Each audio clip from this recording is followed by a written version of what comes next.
नमस्कार, मैं हूं कमलेश और आप देख रहे हैं आधुनिक भारत। साथियों, एक बहुत ही पुरानी और बहुत चर्चित कहावत है कि जब दूध से मुंह जलता है तो लोग माठा को भी फूंक फूंक कर पीने का काम करते हैं। और वही चीज आज सियासी गलियारों में देखने को मिला। और यह बात हम इसलिए कह रहे हैं कि पिछले दिनों आप सभी ने देखा होगा और आप सभी ने जाना होगा कि बलिया जिला के समाजवादी जिला अध्यक्ष राजमंगल यादव और उनके साथी राजेंद्र पांडे की लखनऊ में एक सड़क दुर्घटना में मृत्यु हो गई। और मृत्यु के बाद इस 6 तारीख को उनके दरवाजे पे उनकी श्रद्धांजलि अर्पित करने के लिए समाजवादी पार्टी के प्रमुख और पूर्व मुख्यमंत्री अखिलेश यादव जी बलिया पहुंचे और पहुंच करके उनको श्रद्धांजलि अर्पित किया और उनके परिवार के लोगों को ढांढस बढ़ाया। उसी समय मीडिया के लोग भी उनसे बात करने का प्रयास किया, बात किया भी। और बात करते समय तमाम प्रकार के मुद्दों पे बात हुआ। इस 2024 के चुनाव और राम मंदिर को लेकर के कई प्रकार की बातें हुई। उसके बाद उसी में एक प्रश्न ऐसा भी आया जो पूरे उत्तर प्रदेश की राजनीति में भूचाल मचा दिया। और वह प्रश्न यह था कि 2024 चुनाव को लेकर के विपक्ष जिस प्रकार से एक इंडिया गठबंधन बना करके जितने मुस्तैदी के साथ और जितने सतर्कता के साथ काम कर रहा है, और बखूबी आप सभी को पता है कि इस समय मायावती जी और बहुजन समाज पार्टी किसी गठबंधन से अभी तक उनका जुड़ाव नहीं हुआ है। तो इसी पे किसी पत्रकार ने यह प्रश्न किया कि मायावती जी को आप अपने इंडिया गठबंधन में लेंगे, वो आपके गठबंधन में शामिल होंगी या नहीं होंगी। तो अखिलेश यादव जी का जो बयान आया वो काफ़ी चौंका देने वाला बयान था। और वह बयान पूरे प्रदेश में आग की तरह फैला और उस पर मायावती जी का भी काउंटर ट्वीट आया। मायावती जी का हम ट्वीट दिखाएंगे, उससे पहले आप हमारी यह वीडियो देखिए कि वीडियो में अखिलेश यादव जी क्या कह रहे हैं। मायावती इस गठबंधन में जुड़ती है तो ये इंडिया गठबंधन के लिए फायदा होगा या नहीं? उसके बाद का भरोसा आप दिलाओगे? बाद का भरोसा आप में से कौन दिलाएगा?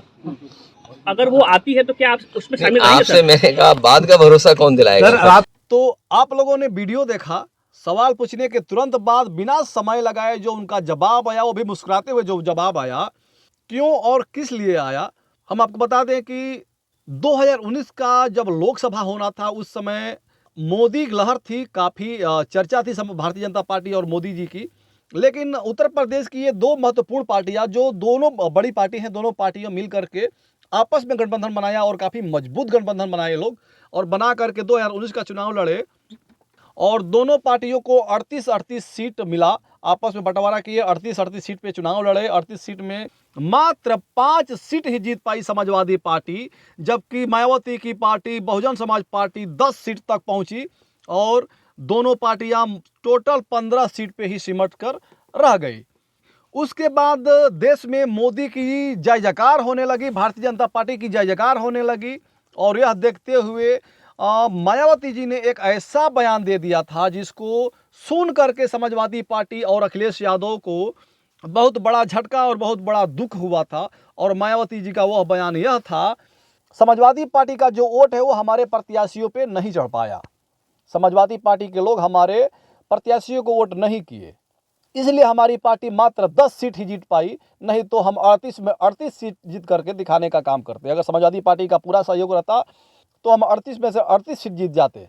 उसके बाद जब अखिलेश यादव जी तक यह बात पहुंची तो उनका भी कहना यही था कि हमारे वोटर्स तो दिल खोल करके बहुजन समाज पार्टी और उनके प्रत्याशियों को वोट करने का काम किया है, इसलिए उनका 10 सीट तक पहुंच पाना संभव हुआ, नहीं तो वो एक भी सीट नहीं निकाल पाती। जबकि बहुजन समाज पार्टी का वोट हमारे प्रत्याशियों पे नहीं आया, इसलिए हम मात्र 5 सीट ही जीत पाए। उसके बाद यह गठबंधन टूटने में बिल्कुल देर नहीं लगी, गठबंधन टूट गया, सब कुछ हो गया, वार पे वार दोनों पार्टियों की तरफ से हुआ। उसके बाद गठबंधन टूटा। टूटने के बाद अभी तक दोनों पार्टियों के बीच में रिश्ते सही नहीं है, बिल्कुल खराब हैं। अगर कोई बात आती है तो कटाक्ष पे कटाक्ष होता रहता है समाजवादी पार्टी अखिलेश यादव और मायावती बहुजन समाज पार्टी की ओर से। तो इसी चीज़ को लेकर के अखिलेश यादव जी का यह बयान आया जो आप लोगों ने अभी वीडियो में सुना कि इसकी गारंटी कौन लेगा। गठबंधन में अगर मायावती जी आ जाती हैं, चुनाव हो जाता है, उसके बाद गठबंधन में रहेंगी नहीं रहेंगी, इसकी गारंटी कौन लेगा? उसके बाद गारंटी कोई है रहेंगी या नहीं रहेंगी? हो सकता है चुनाव हो जाए, उसके बाद जो 2-4-10 प्रत्याशी उनके अगर जीत जाएं, उसके बाद इंडिया गठबंधन में ही वो रहेंगी या फिर हो सकता है कि पाला बदल कर भारतीय जनता पार्टी में चली जाए, इसकी गारंटी कौन लेगा। बहुत छोटी सी मुस्कुरा कर अखिलेश यादव जी ने बात कहा, लेकिन बहुत बड़ी बात कह दिया उन्होंने।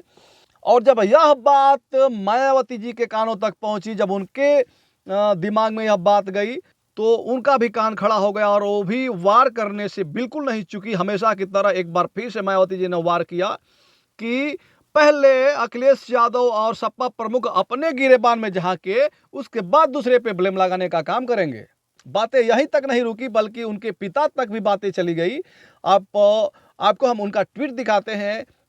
तो मायावती जी का पहला ट्वीट यह आता है कि अपनी सरकार की, खासकर दलित विरोधी रही आदतों, नीतियों एवं कार्यशैली आदि से मजबूर सपा प्रमुख द्वारा बीएसपी पर अनर्गल तंज कसने से पहले उन्हें अपने गिरेबान में झांक कर देख लेना चाहिए कि उनका दामन भाजपा को बढ़ाने व उनसे मेलजोल के मामले में कितना दागदार है।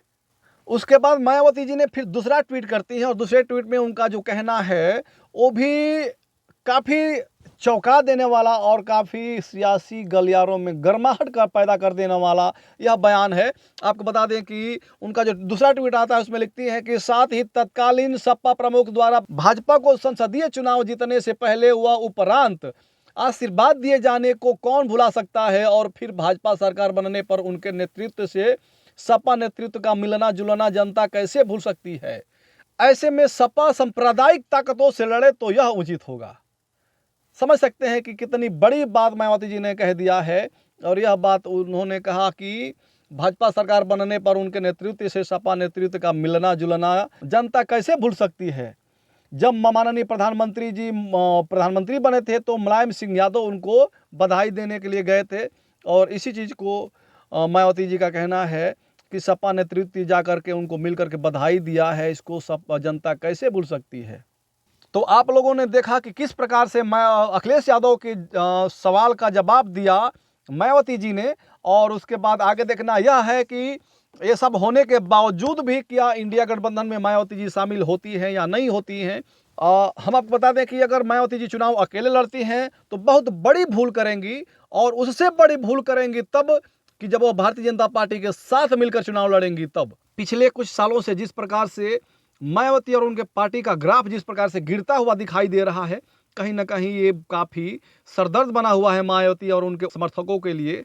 लेकिन देखना यह है कि इस 2024 में कितना संभलती और संभालते हैं अपने आप को और अपने पार्टी को मायावती जी।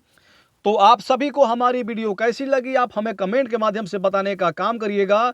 और अगर हमारे फेसबुक पेज पे आप लोग देख रहे हैं तो हमें फॉलो कर दीजिएगा, और यूट्यूब पे देख रहे हैं तो हमें सब्सक्राइब कर दीजिएगा। आप सभी से यही आग्रह और यही निवेदन है और करबद्ध प्रार्थना है। जय हिंद, जय भारत।